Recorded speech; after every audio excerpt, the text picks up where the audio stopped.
Salut à tous, donc aujourd'hui je vous retrouve dans une nouvelle vidéo où je vais vous parler un petit peu des matières du BTS diététique parce que j'ai reçu beaucoup de questions à propos de ça dans mes derniers commentaires sur ma vidéo du BTS diététique notamment, donc je vous la mettrai dans le petit i si jamais vous ne l'avez pas vue.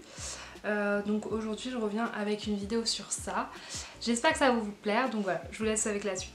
Donc faut d'abord savoir que le BTS diététique c'est un BTS assez scientifique où vous allez avoir besoin de connaître beaucoup de notions. On recommande souvent d'avoir un bac S ou STI2D il me semble pour commencer ce BTS. Après vous pouvez commencer avec n'importe quel bac, même si vous n'avez pas le bac il y a des admissions. Donc voilà, je vous laisse vous renseigner sur ça et si vous voulez plus d'informations, n'hésitez pas à aller me voir sur Instagram et me contacter à propos de ça. Et je pourrais vous répondre au cas par cas parce que là si j'aborde ça d'une manière trop générale, ça va pas forcément répondre à votre cas particulier. Donc je vous laisse mon Instagram en description et sur l'écran et vous pourrez venir me contacter par message personnalisé. Voilà, donc pour commencer, on va commencer avec la biochimie et biologie. J'ai noté les heures que ça représente, donc biochimie-biologie c'est 8h30 en première année et 4h en deuxième année de BTS. Et donc en biochimie-biologie, vous allez commencer par les bases de la biologie. Par exemple, vous allez apprendre ce qu'est une cellule, à quoi ça sert dans votre corps et ensuite vous allez voir les différents systèmes du corps. Vous allez voir comment c'est composé et à quoi ça sert. C'est qu'en biologie et biochimie, vous allez voir le programme de la première année de médecine mais en 2 ans. Donc c'est quand même une charge de travail très lourde, il va falloir bien travailler dans cette matière. Donc ce que je vous recommande de faire, c'est de faire des petits schémas. À chaque fois que vous voyez un système par exemple en cours, vous faites le schéma vous-même. Moi je sais que je suis quelqu'un de très artistique, j'adore dessiner etc. Donc ça m'a vraiment aidé à tout apprendre. Vous pouvez aussi regarder, moi ça m'a aidé aussi au début, de regarder par exemple au début de chaque séquence, quand vous commencez par exemple un nouveau système, vous regardez le petit dessin animé Il était une fois la vie. Donc il faut savoir que normalement c'est un dessin animé qui est fait pour les enfants, mais quand vous allez regarder ça, ça va vous expliquer tout simplement en fait les notions du cours. Bien sûr ça va pas vous permettre de comprendre tout, mais au départ ça va être tellement schématisé et tellement simple que vous allez au moins comprendre les grandes notions. Donc je vous recommande ça, d'utiliser des couleurs. Donc par exemple quand vous allez voir les différentes cellules, pour les reconnaître vous pouvez utiliser un code couleur, par exemple du rouge pour les macrophages, du bleu pour les cellules épithéliales par exemple, vous voyez ça peut peut-être vous aider. Et en troisième j'ai mis apprendre au fur et à mesure, donc voilà ça c'est pas un secret hein. Je vous conseille d'apprendre au fur et à mesure. Tous les soirs vous donnez 30 minutes pour étudier la biochimie. Je sais que c'est une matière qui pose beaucoup de problèmes pour la plupart des gens en BTS, donc je vous recommande de faire ça. Et surtout ne vous découragez pas dans cette matière. Moi j'étais vraiment pas très bonne en biochimie et au BTS j'ai quand même eu 11, donc ce qui est plutôt une bonne note. Voilà, j'étais plutôt contente de moi d'avoir eu 11 en biochimie. Ensuite le deuxième groupe de matières que je vais aborder c'est nutrition et alimentation. Donc nutrition et alimentation, en première année ça va être 7h30 de cours et en deuxième année ça va être 3 heures de cours par semaine. En connaissance des aliments, donc en alimentation, vous allez étudier les groupes d'aliments en profondeur. Comme groupe d'aliments que vous allez voir, il y a les produits laitiers, viande, poisson, œufs, les boissons, les fruits et légumes, produits céréaliers, produits sucrés et corps gras. Donc c'est vraiment les grands groupes d'aliments que vous allez voir. Vous allez apprendre les schémas de fabrication et les sigles de qualité par exemple.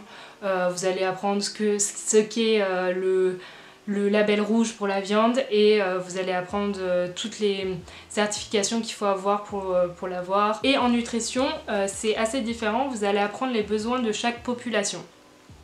Donc chaque population d'individus et ce qui va vous permettre d'adapter la ration alimentaire à chacun.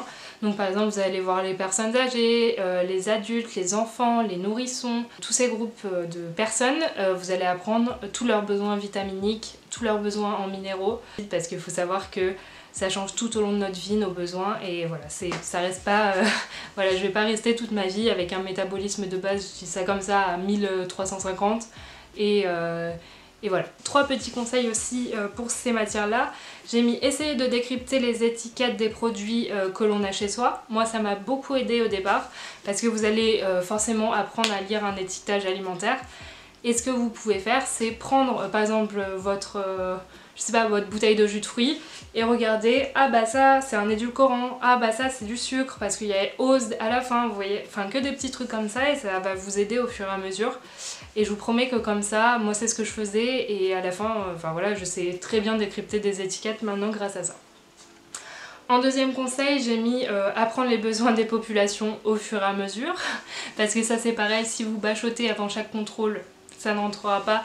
Et après, ça pour votre pratique professionnelle, vous allez en avoir besoin très souvent. Donc voilà, et ensuite j'ai mis se faire un tableau Excel avec toutes les populations d'individus. Ça va aussi vraiment vous aider, surtout pour le futur. Pas forcément au moment T, mais pour le futur, quand vous allez avoir par exemple, je sais pas, vous ouvrez un cabinet libéral, vous avez souvent des personnes adultes bien portantes, et un jour il y a une personne adolescente qui vient vous voir. Voilà, donc il va falloir que vous sachiez ses besoins. Et là, si vous avez votre petit tableau déjà tout fait que vous avez préparé pendant votre BTS, et ben ça sera beaucoup plus simple pour vous. La base physiopathologique de la diététique, donc en première année ça va être 1 heure, ça va être vraiment une petite découverte. Et en deuxième année, ça va être 6 heures de cours, par semaine bien sûr, toujours. Donc dans les bases physiopathologiques de la diététique, vous allez étudier surtout les pathologies, comme dit dans le nom. Donc par exemple vous allez voir ce qu'est le diabète, ce qu'est l'obésité, quels sont les critères de dépistage, quels sont les médicaments qu'on donne à ces personnes. Vous allez devoir apprendre tout ça. Ça c'est une matière qui est très compliquée aussi parce qu'il y a beaucoup de choses à apprendre par cœur comme en biochimie physiologie. Mais bon, c'est du travail, il faut être régulier. Je pense que c'est à peu près les mêmes conseils que pour la biochimie. En fait, il va juste falloir être régulier, apprendre régulièrement et vraiment se concentrer. Quand vous faites vos préparations culinaires à la maison, ce que je vous conseille de faire, c'est de déjà penser ah bah si je devais faire par exemple ces crêpes pour un diabétique, qu'est-ce que je ferais? Et là vous allez réviser comme ça un petit peu dans votre tête. On a comme matière régime. Régime c'est un peu, même beaucoup lié aux bases physiopathologiques de la diététique.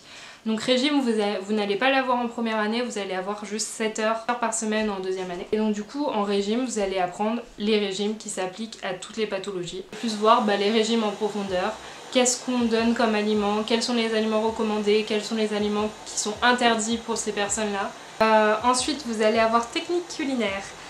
Donc technique culinaire c'était 3h30 par semaine en première année et 3h30 par semaine en deuxième année. Il faut savoir qu'en technique culinaire, ça va être de la cuisine pratique, hein, vraiment très pratique, et vous allez avoir des TP de cuisine.